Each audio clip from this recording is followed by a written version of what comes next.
اعوذ باللہ من الشیطان الرجیم میں اللہ کے پناہ مانگتا ہوں شیطان مردود سے۔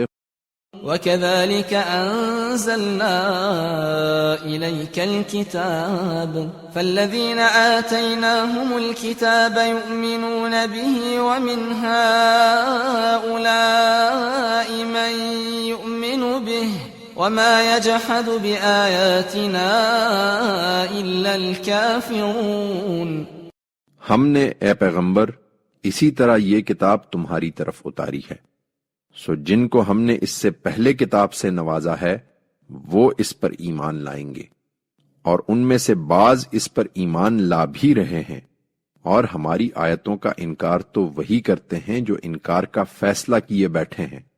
وَمَا كُنْتَ تَتْلُو مِن قَبْلِهِ مِن كِتَابٍ وَلَا تَخُطُّهُ بِيَمِينِكَ إِذًا لَارْتَابَ الْمُبْطِلُونَ۔ تم اس سے پہلے نہ کوئی کتاب پڑھتے تھے نہ اس کو اپنے ہاتھ سے لکھتے تھے، اگر ایسا ہوتا تو یہ جھٹلانے والے البتہ شک میں پڑ سکتے تھے۔